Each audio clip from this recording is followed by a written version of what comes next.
आप जानते हैं राहुल गांधी की सबसे बेहतरीन पैरवी कौन करता है? कौन है उनका फर्स्ट लाइन ऑफ डिफेंस? उनकी अपनी बहन प्रियंका गांधी वाड्रा। आज वो संसद में थी और उन्होंने कहा कि मेरा भाई किसी से नहीं डरता। और हकीकत है भी दोस्तों, आज भी राहुल गांधी की वोटर अधिकार रैली जारी रही और वहां पर राहुल को जिस तरह की प्रतिक्रिया मिल रही है, वो कहीं ना कहीं दास्तान लिख रही है बिहार में राजनीतिक बदलाव की कहानी। आप अपने स्क्रीन पर देखिए दोस्तों, ये ड्रोन से ली गई तस्वीर है और ये वजीरगंज से गुजरती राहुल गांधी की वोटर अधिकार रैली है। और देखिए किस तरह की प्रतिक्रिया राहुल गांधी को मिल रही है। मैं बार बार आपसे कह रहा हूं, इस भीड़ का मतलब यह नहीं कि इंडिया गठबंधन ये चुनाव जीत गया। इस भीड़ का मतलब यह है कि जनता में उत्सुकता है। अब इस उत्सुकता को वोट में तब्दील करना, यह जिम्मेदारी तेजस्वी यादव की है, यह जिम्मेदारी इंडिया गठबंधन के एक एक घटक दल की है। मगर जिस तरह की प्रतिक्रिया मिल रही है दोस्तों, इस वक्त भारतीय जनता पार्टी के लिए एक बड़े सिरदर्द का सबब है। अब मैं आपको एक वीडियो दिखाता हूं। यह वीडियो है वजीरगंज का। आप देखिएगा, राहुल गांधी मंच पर हैं और जनता उन्हें किस तरह की प्रतिक्रिया दे रही है। देखिए, करीब 1 मिनट का वीडियो है जिससे आपको पता चल जाएगा कि इस वक्त बिहार में किस तरह का खेला चल रहा है।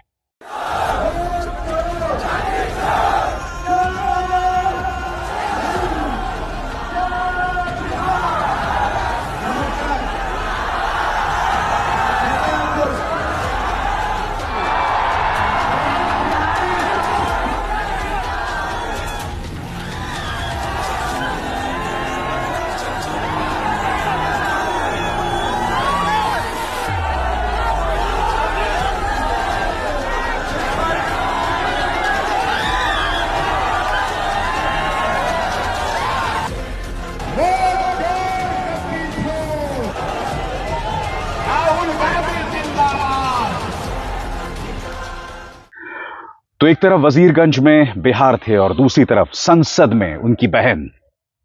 उन्होंने कहा कि मेरा भाई वोटर चोरी का मुद्दा उठाता रहेगा और वो किसी कीमत पर डरने नहीं वाला है। बकौल प्रियंका गांधी वाड्रा, उन्होंने कहा कि मेरा भाई डरता नहीं है और यह संदेश चुनाव आयोग के लिए था, यह संदेश था भारतीय जनता पार्टी के लिए। सुनिए प्रियंका क्या कह रही हैं। ये जो वोट चोरी का पूरा मुद्दा है, इसके बारे में बात करें, समझाएं जनता को। अगर ये सच नहीं है तो बताएं जनता को। राहुल जी पर बहुत हमले हो रहे हैं, कह रहे हैं कि वो हंगामा क्रिएट कर रहे हैं। राहुल जी किसी हमले से नहीं डरते, सह लेंगे सब कुछ और लड़ते रहेंगे, बिल्कुल पीछे नहीं हटेंगे। आज यहाँ पे कहा लोगों ने कि शपथ दे दे तो फिर जांच होगी। कैसा शपथ? उसका तो टाइम होता है ना, 30 दिन 45 दिन जो भी है। तो क्या कैसा शपथ? इससे बड़ा शपथ कौन सा है जो हम लेते हैं अंदर लोकसभा में? और ये तो अफिडेविट जो ये मांग रहे हैं, ये तो बिल्कुल फिजूल की बात है। जैसे ही अफिडेविट आएगा वो बोलेंगे कि 45 दिनों के बाद दिया है तो ये उसको रद्द कर देंगे। तो ये सब सॉरी, लेकिन ये सब बकवास है।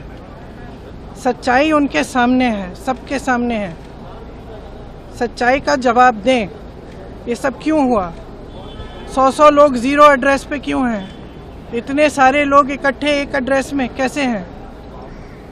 ये सब चीज़ें, जितने भी सवाल उठाए हैं राहुल जी ने, उनका जवाब दें। जवाब दे नहीं पा रहे हैं, इसलिए पहले तो नेहरू जी की बात करेंगे, इंदिरा जी की बात करेंगे, अफिडेविट की बात करेंगे, शपथ की बात करेंगे। जो मुद्दे उठाए हैं उनका जवाब दें ना। और बात वहां नहीं रुकी। प्रियंका ने कहा कि हम उस भारतीय जनता पार्टी से डील कर रहे हैं जो अपनी गलती कभी नहीं स्वीकार करती। वो ले दे के या तो पिछली कांग्रेस सरकारों पर दोष मढ़ती है, मगर वो वहां तक नहीं रुकती। वो सीधे देश के पहले प्रधानमंत्री नेहरू तक पहुंच जाती है। सुनिए प्रियंका गांधी वाड्रा ने इस संदर्भ में क्या कहा। 10-11 साल हैं, इनमें इन्होंने कितनी चीज़ें नेहरू जी की गलती कहकर अपना पल्ला झाड़ दिया। ठीक है, कुछ चीज़ें उनकी जो जिम्मेदारियां हैं उनको निभानी चाहिए और अतीत के बारे में बात करना बंद करना चाहिए। आजकल जो हो रहा है उसके बारे में बात करें। जवाब दें कि ये SIR क्यों किया जा रहा है। जवाब दें कि ये जो वोट चोरी का पूरा मुद्दा है, इसके बारे में बात करें। इस बीच भारतीय जनता पार्टी ने अपना पुराना राग जो है वो अलापा और रविशंकर प्रसाद ने कहा कि भाई क्या आप चाहते हैं कि घुसपैठिए जो हैं वो वोटर लिस्ट में शामिल हो जाएं? प्रॉब्लम यह है दोस्तों कि भारतीय जनता पार्टी के नेता इस वक्त चुनाव आयोग को डिफेंड कर रहे हैं, उनकी हर हरकत को जायज ठहराने की कोशिश कर रहे हैं। वो चुनाव आयोग जिसकी हरकतों में पारदर्शिता की सख्त कमी दिखाई दे रही है। रविशंकर प्रसाद ने कहा कि ये वो राहुल गांधी जो भगोड़े हैं, न कभी पेगासस का जवाब दे पाए और ना ही रफाल विमान को लेकर तो उन्हें सुप्रीम कोर्ट में माफी तक मांगनी पड़ी। सुनिए क्या कह रहे हैं रविशंकर प्रसाद। ने क्या मजाक बना रखा है। एक ही बात पर सुप्रीम कोर्ट से कोई रिलीफ नहीं मिला।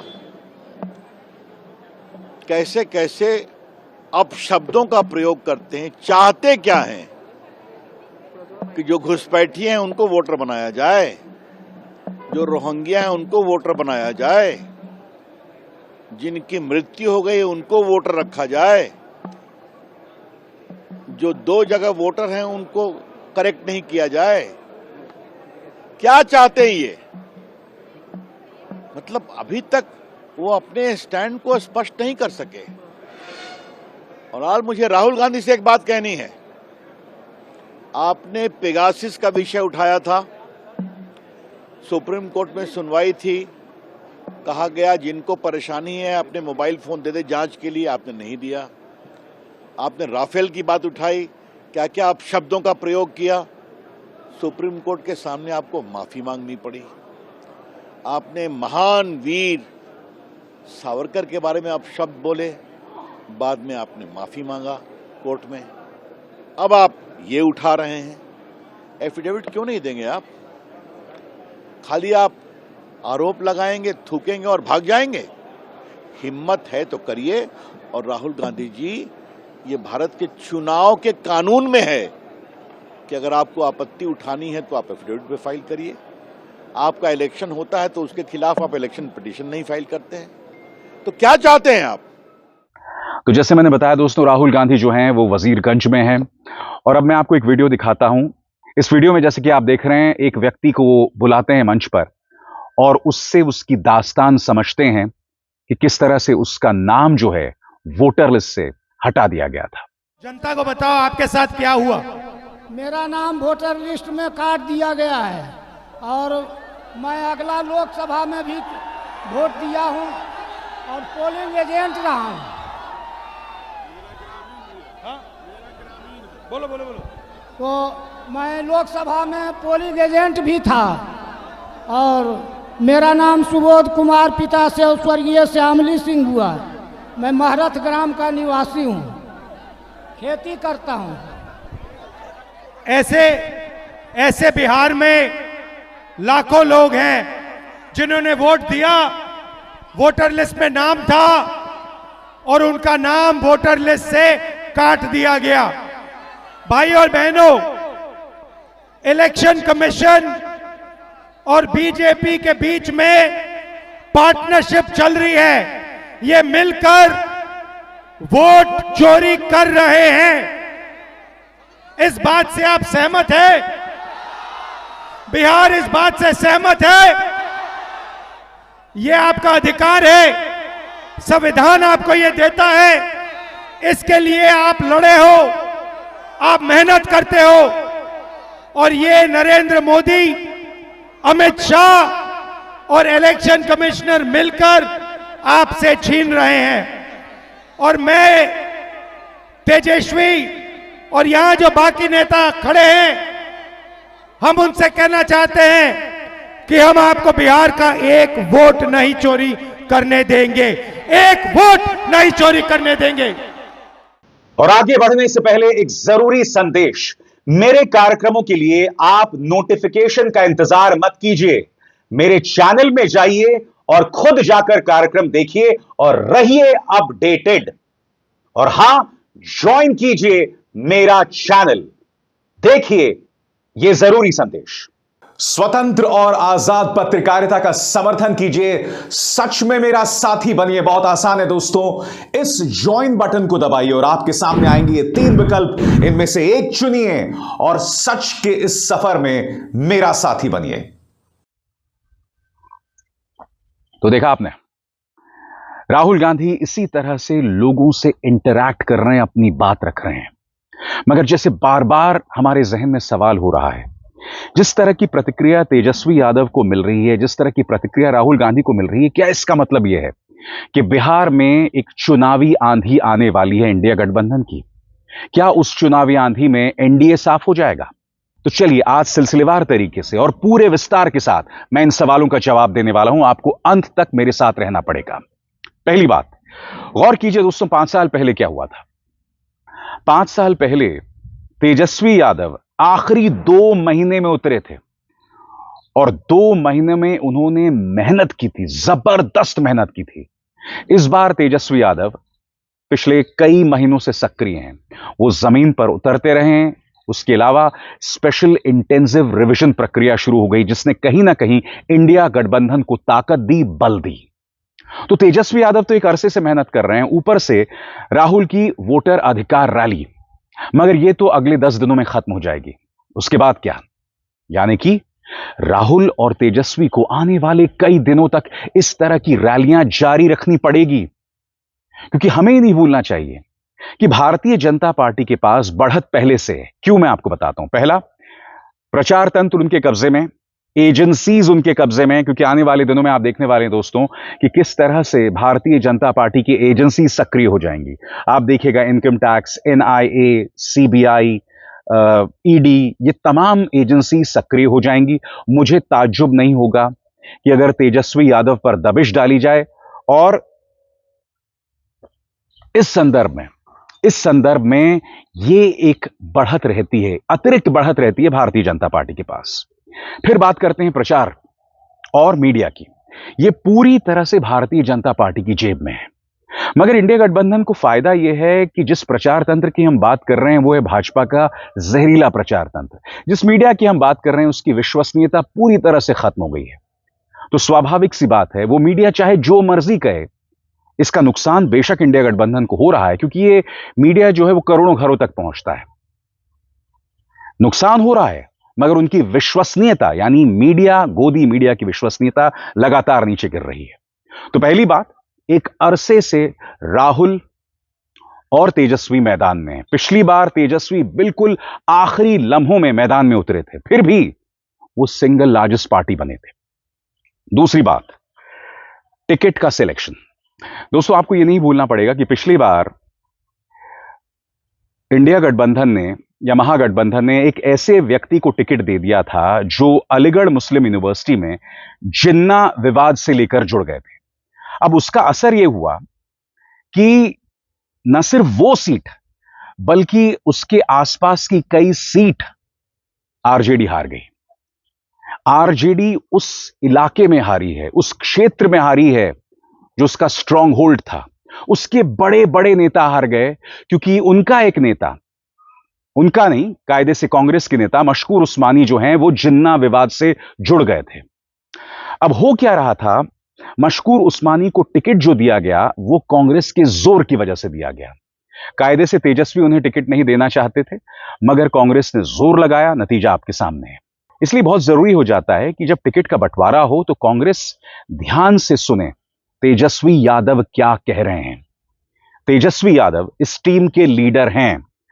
कांग्रेस उन पर जोर आजमाइश नहीं कर सकती। हालांकि आप वोटर अधिकार रैली में देख रहे होंगे कि किस तरह से राहुल जो हैं वो तेजस्वी के आगे हैं, मगर कायदे से तेजस्वी आगे होने चाहिए। इसमें दो राय नहीं है कि ये राहुल गांधी का ब्रेन चाइल्ड है, उनके दिमाग की उपज है, लिहाजा वो इसका पूरा क्रेडिट, इसका पूरा श्रेय लेना चाहते हैं। मगर हकीकत यह है कि जो भीड़ जुट रही है वो न सिर्फ राहुल के प्रति जनता की उत्सुकता है, बल्कि तेजस्वी का अपना करिश्मा। हम ये नहीं भूल सकते कि एक अरसे से तेजस्वी यादव बिहार के सबसे लोकप्रिय नेताओं में से हैं। सबसे बड़ी बात दोस्तों, और ये दूसरी बड़ी बात है, इस वक्त बिहार के जितने भी नेता हैं, और अगर इसमें हम राष्ट्रीय नेताओं को भी शुमार कर लें, यानी राहुल गांधी और प्रधानमंत्री नरेंद्र मोदी, तो तेजस्वी यादव सबसे लोकप्रिय नेता हैं। इसके अलावा पिछली बार आरजेडी सिंगल लार्जेस्ट पार्टी थी। और सबसे बड़ी बात, हो सकता है कि पिछली बार ही वो सत्ता बना लेते या सत्ता में आ जाते, मगर आपको याद होगा पिछली बार क्या हुआ था। कम से कम 5 से 6 सीटों में जहां आरजेडी के प्रत्याशी जीत गए थे, स्थानीय प्रशासन ने खेला कर दिया। आरजेडी को समझ ही नहीं आया ये क्या हुआ। तो तीसरी बात, अगर आप जागरूक रहे, क्योंकि देखिए प्रशासन पूरी तरह से मदद करने वाला है एनडीए की। अब बात करते हैं तीसरे की, यानी कि नीतीश कुमार। नीतीश कुमार इस वक्त मानसिक तौर पर उनका संतुलन थोड़ा बिगड़ा हुआ है। आए दिन आप उन्हें सार्वजनिक सभाओं में देखते हैं, उनकी हरकतें अजीबोगरीब हो गई है और प्रदेश की जनता यह देख रही है। भारतीय जनता पार्टी के पास कोई ऐसा चेहरा नहीं है जो वो मुख्यमंत्री के तौर पर पेश कर सके। उनके पास दो डेप्यूटी चीफ मिनिस्टर्स हैं, सम्राट चौधरी हैं, मगर कहीं ना कहीं प्रदेश की जनता इनके दोहरे मापदंड को भी देख रही है। विजय सिन्हा है, मगर उन्होंने विजय सिन्हा को देखा कि लॉ एंड ऑर्डर बद से बदतर हो रहा था और वो अपनी ही पुलिस पर दोष मढ़ रहे थे। इसके अलावा एनडीए एक डिवाइडेड हाउस है, यानी बिखरा हुआ घर। कैसे दोस्तों? चिराग पासवान कहने को एनडीए के साथ हैं, मगर फिर वो ये भी कहते हैं कि मैं तमाम सीटें लड़ूंगा। वो नीतीश कुमार को गाली देते रहते हैं या गरियाते रहते हैं। तो एक तरह से कहा जा सकता है कि एनडीए में एकता की कमी है। मगर एनडीए की खास बात यह है, जैसे मैंने बताया, अकूत पैसा, अकूत ताकत, एजेंसीज और हां, आखिरी एक महीना, मैंने पहले भी आपको बताया था, फिर बताना चाहता हूं, आखिरी एक महीने में एनडीए जान फूंक देगी। इस तरह का चुनावी ब्लिट्सक्रीग, यानी कि इस कदर चुनावी तमाशे होने वाले हैं जो अप्रत्याशित होंगे, यानी कि आखिरी एक महीने में जान झोंक देंगे, जिसमें आप देखेंगे प्रधानमंत्री नरेंद्र मोदी कई रैलियां करेंगे, घर घर गली गली जो है वो भारतीय जनता पार्टी के नेता उतर जाएंगे। सवाल यह कि क्या आखिरी लम्हों में कहीं महागठबंधन की हवा तो नहीं निकल जाएगी? क्योंकि इस वक्त आप देख रहे हैं ऊर्जा, इस ऊर्जा को आपको नवंबर तक बनाए रखना पड़ेगा, क्योंकि इस वक्त हम अगस्त में हैं। अगस्त, सितंबर, अक्टूबर, 3 महीने, या चलिए आप नवंबर को भी शुमार कर लीजिए, 4 महीने हैं और इन 4 महीनों में आपको पुरजोर तरीके से चुनाव लड़ना पड़ेगा। क्या यह ऊर्जा महागठबंधन के पास है? यही है असली सवाल। जो भी हो दोस्तों, चुनाव बहुत दिलचस्प हो गए हैं और इस पर हमारी निगाह लगातार बनी रहेगी। अभिसार शर्मा को दीजिए इजाजत। नमस्कार।